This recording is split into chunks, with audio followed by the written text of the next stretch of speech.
Добрый вечер, уважаемые телезрители. В эфире программа «Медиа Информа». Мы с Михайлом Кациным. И сегодня у нас в гостях Ренолд Блум. Ренолд Блум — это не простой гость. Это экс-ректор Американского университета в Болгарии. Я напомню, что американские университеты — это учебные заведения, которые были созданы на всем пространстве Восточной Европы после распада Советского Союза. В частности, такие университеты появились и в Чехии, и в Болгарии, и в Венгрии, и в Польше. То есть, безусловно, эти университеты играли некую важную роль, поскольку способствовали трансформации восточноевропейских обществ к демократическим стандартам. Так вот, наш гость, помимо того, что он был ректором этого университета, он являлся долгое время проректором Государственного университета Нью-Йорка. И, кроме этого, консультировал ведущие европейские и латиноамериканские университеты. Господин Блум, спасибо, что сегодня вы пришли к нам в студии «Медиа Информа». И отдельное спасибо за то, что вчера вы выступали перед студентами моего факультета международно-правовых отношений Одесской юридической академии. Mr. Bloom, thank you for visiting us today, and thank you for giving a lecture to students of our International Legal Relations faculty yesterday in the Academy. It's a great pleasure and an honor. So thank you for us, inviting it's me. Also an honor. Mr. Bloom, какие у вас впечатления от Украины, от студентов и, главное, молодежи? What impressions do you have about Ukraine, about Ukrainian students, about Ukrainian youth? Well, I have a very good impression, a very positive impression. I've spent quite a lot of time here now, as you know, and I've also traveled through Ukraine. I think it's a beautiful country. I'm impressed by the young people I met along the way. I'm impressed by their motivation, by their dedication, by their intelligence. I can't say enough for Ukraine and the Ukrainian friends I've made and the Ukrainian people that I've met. It's just a very, very impressive country. У меня очень хорошее впечатление об Украине. Я довольно долго тут путешествовал. У меня остались очень хорошие впечатления про украинскую молодежь, про украинских студентов. Мне нравится их мотивация, их желание, их ум. Также мне, в общем, понравились люди в Украине. Мистер Блум, традиционно мы привыкли наблюдать отток интеллектуального потенциала из нашей страны. Многие молодые люди уезжают из нашей страны в поисках лучшей доли на Западе. Да не только молодые люди, в целом украинцы, к сожалению, разъезжаются. Почему вы решили приехать в Украину, фактически жить теперь на два дома, вы получили вид на жительство в Украине, и вот почему вы решили именно посвятить свою жизнь нашей прекрасной стране? Traditionally, so many people are leaving Ukraine, mostly young people, experienced people, very talented people. And so why did you come to Ukraine? And now it's your second home. You're living for two countries, Ukraine and United States. So why? And congratulations with residence permit. Yes. Well, I think we're young people and others who are leaving Ukraine aren't leaving Ukraine because they want to leave Ukraine. I think most of them are pursuing economic or financial benefits by leaving. I think it's a great shame that many of the young and very talented young people are leaving. But I'm sure as soon as the economy turns around and things get better economically, I'm certain that they will be returning. One thing that I really love about Ukraine is the strength of the family and the friends and the community.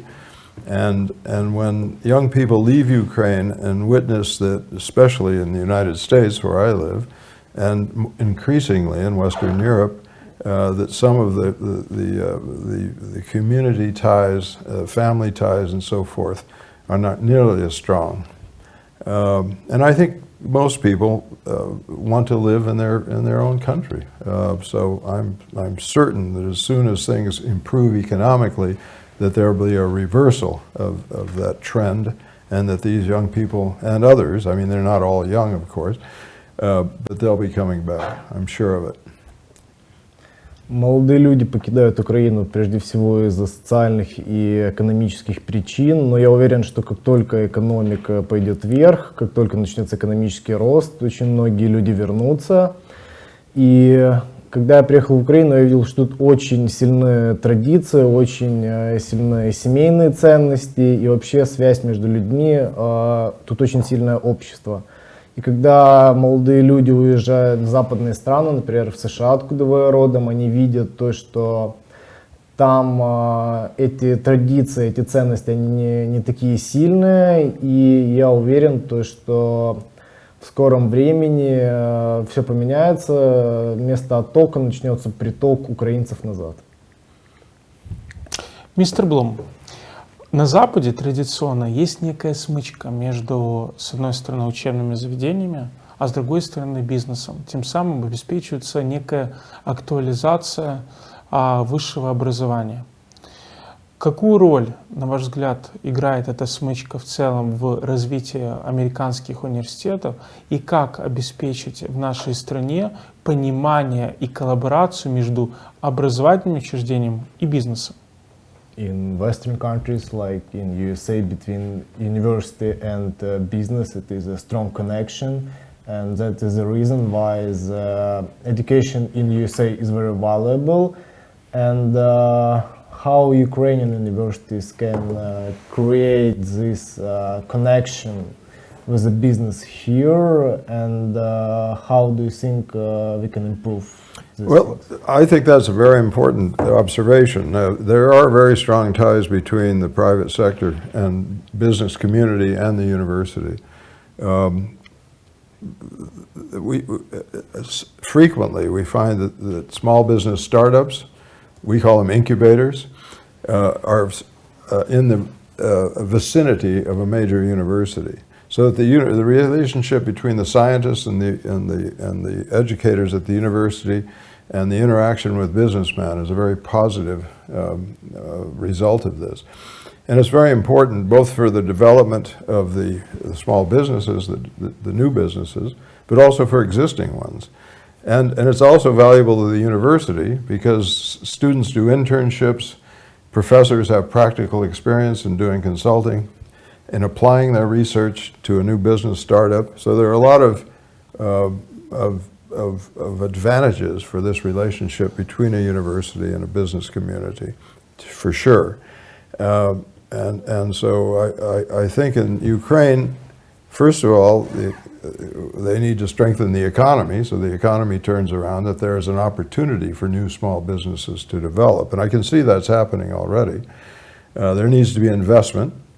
And a concerted effort. Most universities in the United States have a special office that deals with private sector relationships.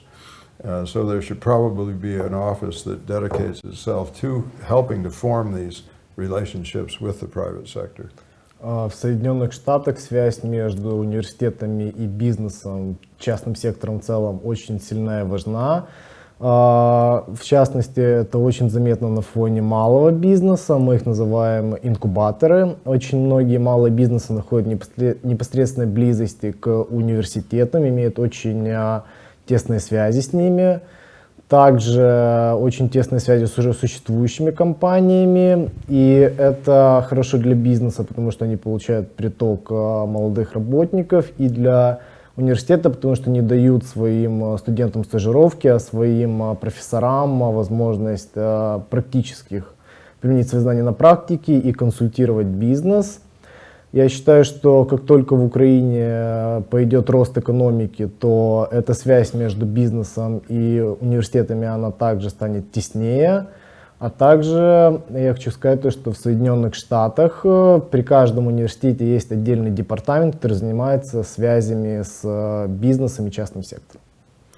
I might add that increasingly internships are becoming an important part of undergraduate education in the United States.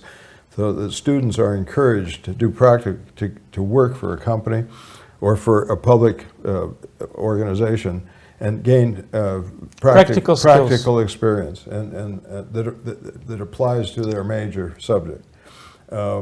Also, another advantage is that universities, when they collaborate with small business, or not always small, but with businesses, they can, of course, if there are new products developed, new patents and so forth, the university can profit financially from those patents and those new techniques or technologies that are developed. So there are a lot of reasons to encourage this kind of interaction and the synergies that come along with that. Также я хочу добавить то, что очень важную роль сейчас принимают стажировки студентов, особенно студентов бакалавриата, потому что они хотят получить больше практических навыков, и они идут работать в бизнес, в частный сектор или в некоммерческие организации. Для университета это очень выгодно, чаще всего в связке с малым бизнесом, потому что если малый бизнес развивает какой-то новый продукт, какой-то новый сервис, они могут получить от этого также свою долю. Мистер Блум, традиционно принято говорить у нас в стране, что прерогатива финансирования высшего образования принадлежит государству. И по большому счету все университеты, они экономически неэффективны, потому что так или иначе они зависят от тех дотаций, которые они получают от государства, тех субсидий. На ваш взгляд, могут ли быть вообще университеты экономически эффективными, и что нужно сделать, чтобы университет демонстрировал положительную финансовую динамику и не нуждался в государственной помощи, оказываемой государством? In Ukraine, most of the universities are financially dependent on the state and on the government. They're not self-sufficient. And in your opinion, how can the university be independent in financial terms and be more independent from the state and government? From financial aid performed by state? Well, the first step is having a viable economy, a prosperous economy, so that business thrives. Even public universities in the United States have major fundraising campaigns. So that, for example, in the State University of New York, our major campuses, we had 64 different schools, but our university centers, the Science, Stony Brook, Albany, Buffalo, these were major research universities. I believe they had about half of their funding came from the state, and the other half came from private fundraising efforts, from the establishment of a foundation, from contributions from business and foundations, so that they actually, and from, of course, student tuitions. That's another factor, is that students pay to go to school in the United States, and they pay a lot. So with the combination of state assistance, donations from foundations and private businesses, and student tuitions, the fees they actually pay, about half of the financing for a state university comes from this other side. При развитой экономике бизнес сам стремится финансировать университеты, и также даже государственные университеты, которые есть в Соединенных Штатах, они все равно получают очень большую долю финансирования от частного сектора. Например, университет Нью-Йорка, у нас 64 исследовательских института и разных школ, но основные исследовательские центры, они наполовину, как минимум, финансируются из частного сектора. Также хочу сказать то, что в Америке очень большая плата за обучение, это тоже играет немаловажный фактор. И то, что вот эта вот комбинация помощи от государства, вливание частного сектора и плата за обучение от студентов, она позволяет университетам быть на приемлемом финансовом уровне и независимости.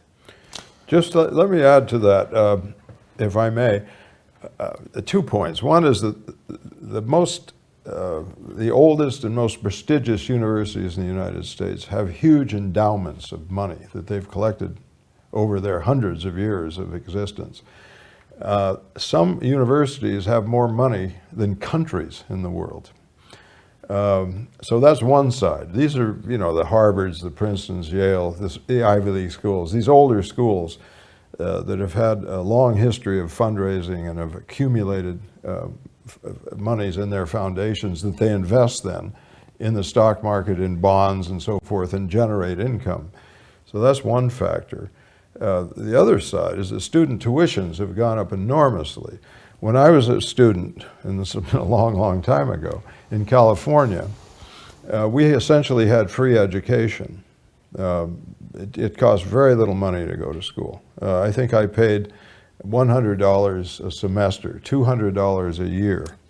Now a student in the same college that I did where I did my undergraduate work would pay probably $10,000 a year. So the system has changed, and I think not for the better. There are several political candidates now that are running for president, Bernie Sanders being the most prominent, that advocates free public education and higher education in the United States, or essentially returning to the situation we had in California in the 1960s. So that's two other aspects that help explain this dynamic. Во-первых, хочется добавить то, что очень много университетов в США, которые были основаны еще несколько веков назад, они довольно финансово независимые. За все время своего существования они накопили очень большую сумму денег. Сопоставимо с некоторыми, да, с бюджетами некоторых государств.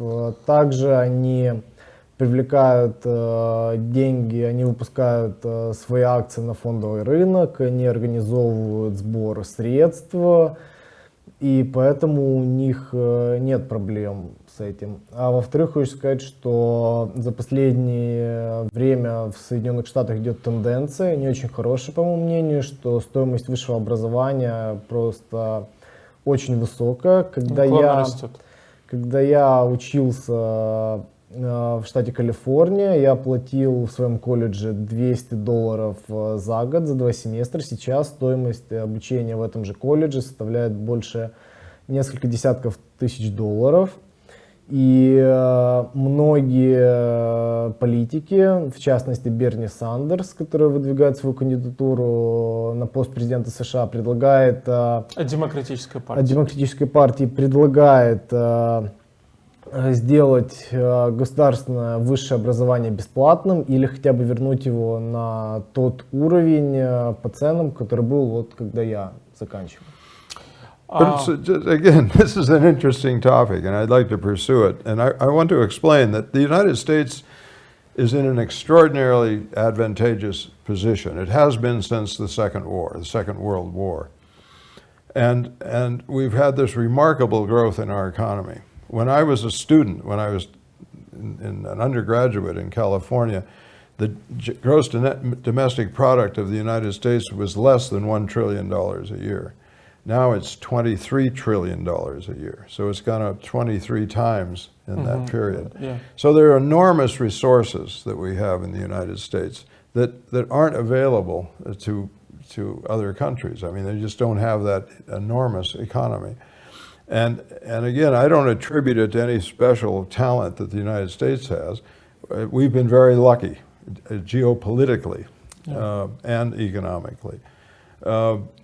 And the question now in the United States, the people that are opposed to funding public education is, where are we going to get the money? Because, where we're going to get it is to quit spending so much money on our military.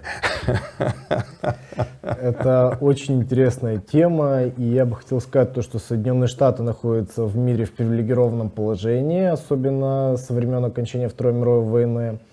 Когда я был студентом, ВВП США составлял меньше $1 триллиона, а на данный момент оно $23 триллиона.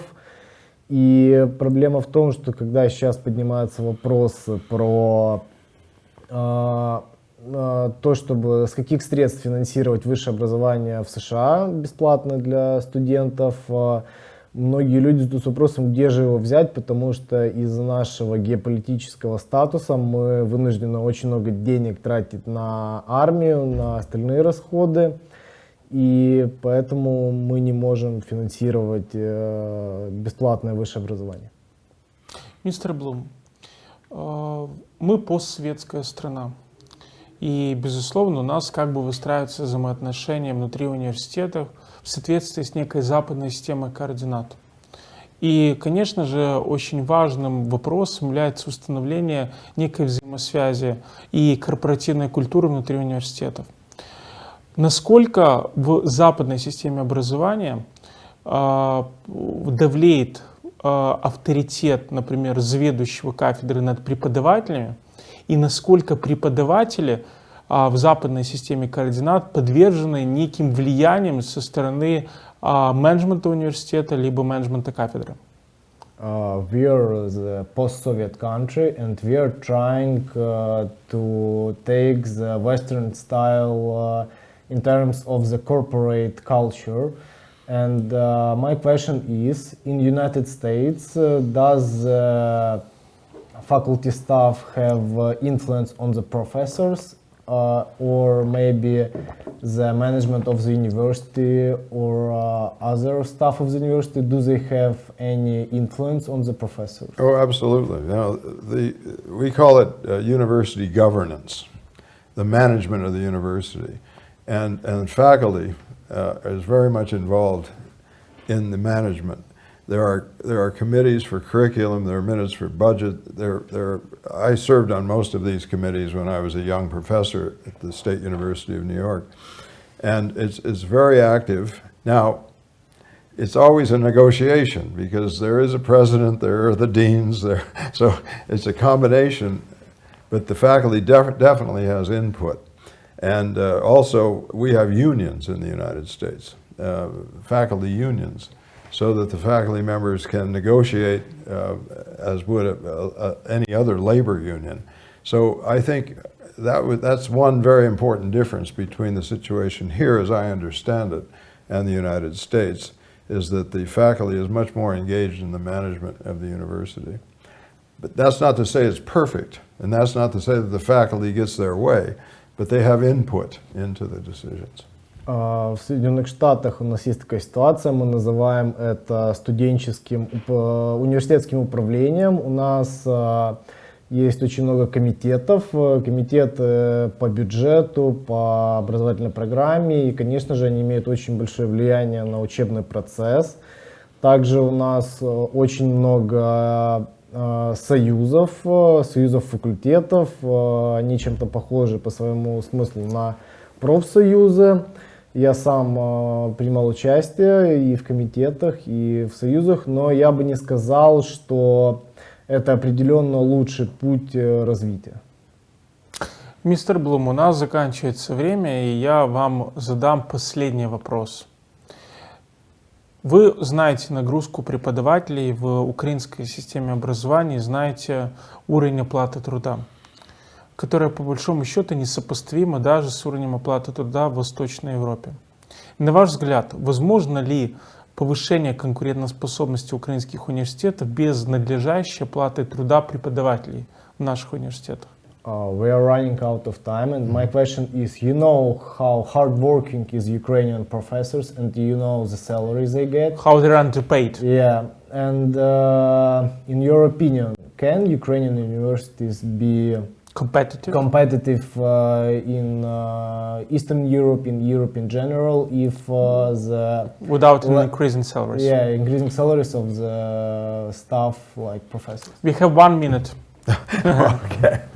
Well, I hope that this will all change as the economy develops. I see Ukraine in the future as being a very prosperous country, and part of that is paying their educators, and not just their college professors, but their secondary school and elementary school teachers as well better, and attracting good, solid people. But I have to say that I'm very impressed with the dedication of the faculty that I've met, their commitment to higher education, their seriousness. They're impressive. I've had the good fortune of meeting a lot of faculty members, and they've all impressed me with their seriousness and their dedication to higher education. And it's very, very impressive. Я надеюсь, что ситуация поменяется, что зарплаты у преподавательского состава вырастут не только в университетах, но и в средней и в начальных школах.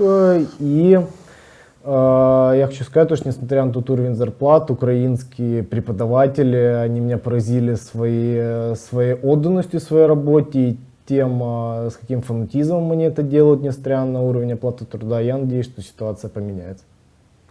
Мистер Блум, большое спасибо, что были здесь. We are really pleased to welcome you here on Media Inform channel and we hope to see you in the future.